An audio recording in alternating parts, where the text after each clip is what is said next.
অসম আন্দোলনৰ শ্বহীদসকলৰ সোঁৱৰণত আমাৰ চৰকাৰে এটা বিশাল শ্বহীদ স্মাৰক বনাবলৈ সিদ্ধান্ত লৈছিলে।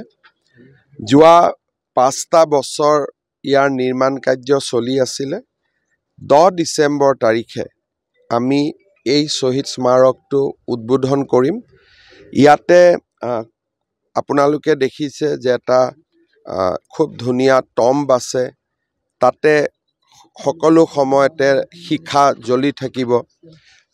ইয়াতে আমি মাল্য অৰ্পণ কৰিব পাৰিম। ভিতৰত শ্বহীদসকলৰ ফটোগ্ৰাফি থাকিব, প্ৰেয়াৰ ৰুম থাকিব আৰু চাৰিওফালে আমি ইয়াক এটা চাইকেলৰ যিসকলে ৰাতিপুৱা চাইকেল চলাব খোজে তাৰ কাৰণে এটা গোটেইটো চাইকেল ট্ৰেক বনাইছোঁ, যাতে ৰাতিপুৱা চাইকেল চলাব পাৰে। সাউণ্ড এণ্ড লাইট শ্ব' হ'ব, গেলাৰীত বহি চাব পাৰিব আৰু 500 মানুহে সভা কৰিব পৰা ইয়াত এটা অডিটৰিয়াম থাকিব, ফুড কোৰ্ট থাকিব আৰু লাইট এণ্ড চাউণ্ডটোৰ জৰিয়তে, লাইট এণ্ড চাউণ্ড শ্ব'ৰ জৰিয়তে অসম আন্দোলন আৰু অসমৰ বুৰঞ্জী সম্পৰ্কে ইয়াত আমি বৰ্ণনা কৰিম। আমাৰ ছাত্ৰ ছাত্ৰীসকলে আহি, ইভেন ডাঙৰ মানুহেও আহি এই গোটেই লাইট এণ্ড চাউণ্ড শ্ব'টো উপভোগ কৰিব পাৰিব। 10 তাৰিখে এই শ্বহীদ স্মাৰক আমি উদ্বোধন কৰিম আৰু সিদিনাখনেই সমগ্ৰ অসমতে এই অনুষ্ঠানটো লাইভ টেলিকাষ্ট হ'ব। অসমৰ বিভিন্ন স্থানত শ্বহীদ প্ৰণামো তোমাক গীতটি আমাৰ যুৱক যুৱতীসকলে পৰিৱেশন কৰিব আৰু আমি এটা খুব গাম্ভীৰ্যমূলকভাৱে এই শ্বহীদ স্মাৰকটো উদ্বোধন কৰাৰ বাবে আমি চেষ্টা কৰিম 10 ডিচেম্বৰ।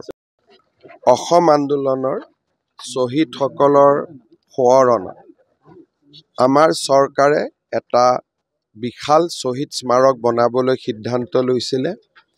যোৱা 5টা বছৰ ইয়াৰ নিৰ্মাণ কাৰ্য চলি আছিলে। 10 ডিচেম্বৰ তাৰিখে আমি এই শ্বহীদ স্মাৰকটো উদ্বোধন কৰিম। ইয়াতে আপোনালোকে দেখিছে যে এটা খুব ধুনীয়া টম্ব আছে। তাতে সকলো সময়তে শিখা জ্বলি থাকিব। ইয়াতে আমি মাল্য অৰ্পণ কৰিব পাৰিম। ভিতৰত শ্বহীদসকলৰ ফটোগ্ৰাফি থাকিব, প্ৰেয়াৰ ৰুম থাকিব আৰু চাৰিওফালে আমি ইয়াক এটা চাইকেলৰ যিসকলে ৰাতিপুৱা চাইকেল চলাব খোজে তাৰ কাৰণে এটা গোটেইটো চাইকেল ট্ৰেক বনাইছোঁ, যাতে ৰাতিপুৱা চাইকেল চলাব পাৰে। সাউণ্ড এণ্ড লাইট শ্ব' হ'ব, গেলাৰীত বহি চাব পাৰিব আৰু 500 মানুহে সভা কৰিব পৰা ইয়াত এটা অডিটৰিয়াম থাকিব, ফুড কোৰ্ট থাকিব আৰু লাইট এণ্ড চাউণ্ডটোৰ জৰিয়তে, লাইট এণ্ড চাউণ্ড শ্ব'ৰ জৰিয়তে অসম আন্দোলন আৰু অসমৰ বুৰঞ্জী সম্পৰ্কে ইয়াত আমি বৰ্ণনা কৰিম। আমাৰ ছাত্ৰ ছাত্ৰীসকলে আহি, ইভেন ডাঙৰ মানুহেও আহি এই গোটেই লাইট এণ্ড চাউণ্ড শ্ব'টো উপভোগ কৰিব পাৰিব। 10 তাৰিখে এই শ্বহীদ স্মাৰক আমি উদ্বোধন কৰিম আৰু সিদিনাখনেই সমগ্ৰ অসমতে এই অনুষ্ঠানটো লাইভ টেলিকাষ্ট হ'ব। অসমৰ বিভিন্ন স্থানত শ্বহীদ প্ৰণামো তোমাক গীতটি আমাৰ যুৱক যুৱতীসকলে পৰিৱেশন কৰিব আৰু আমি এটা খুব গাম্ভীৰ্যমূলকভাৱে এই শ্বহীদ স্মাৰকটো উদ্বোধন কৰাৰ বাবে আমি চেষ্টা কৰিম 10 ডিচেম্বৰ।